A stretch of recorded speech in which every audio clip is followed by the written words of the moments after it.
ঈদকে সামনে রেখে ব্যস্ততা বেড়েছে সিরাজগঞ্জে তাঁতপল্লীগুলোতে। দিন রাত চলছে কাপড় বুননোর কাজ। নানা রঙে ও সাজে তৈরি হচ্ছে বাহারি ধরনের শাড়ি, লুঙ্গি ও গামছা। এবারের ঈদ বাজারে ভারতীয় শাড়ির আধিপত্য কম থাকায় দেশীয় শাড়ির চাহিদা বাড়বে বলে আশা করছেন তাঁত মালিকরা। তবে এবার শ্রমিক সংকটে প্রয়োজন মতো পণ্য উৎপাদন করতে পারছেন না তারা। সিরাজগঞ্জ প্রতিনিধি ফেরদৌস হাসানের রিপোর্ট জানাচ্ছেন তামান্না জেরিফার।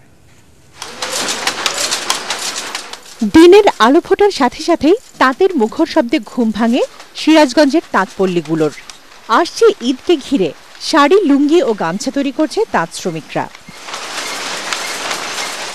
এবার সিল্ক, জামদানি সহ প্রিন্ট শাড়ির বেশ চাহিদা রয়েছে বাজারে।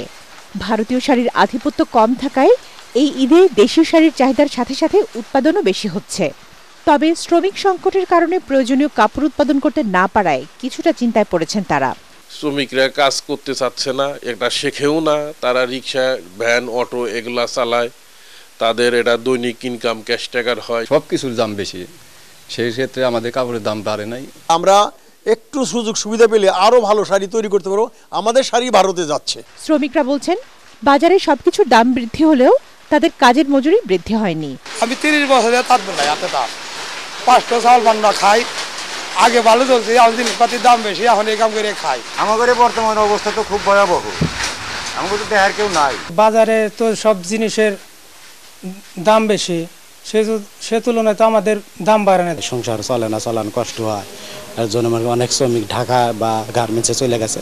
এদিকে সিরাজগঞ্জ চেম্বার অব কমার্সের পক্ষ থেকে রং ও সুতা সহ তাঁত উপকরণের বাজার নিয়ন্ত্রণে বস্ত্র মন্ত্রণালয়ে সুপারিশ করা হবে বলে জানান ব্যবসায়ী সংগঠনের নেতারা।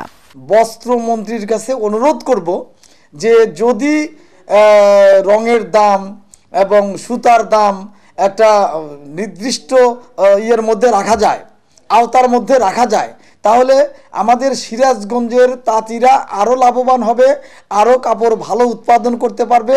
তাঁত পণ্যের জেলা হিসেবে পরিচিত সিরাজগঞ্জ সদর, বেলকুচি, শাহজাদপুর, উল্লাপাড়া ও চৌখালী উপজেলায় পাওয়ারলুম ও হ্যান্ডলুম রয়েছে প্রায় 5 লাখ। জেলার অর্থনৈতিক চালিকা শক্তির অন্যতম এই শিল্পটির সঙ্গে সরাসরি যুক্ত রয়েছে অন্তত 13 লাখ মানুষ। Bureau report, ATN Bangla.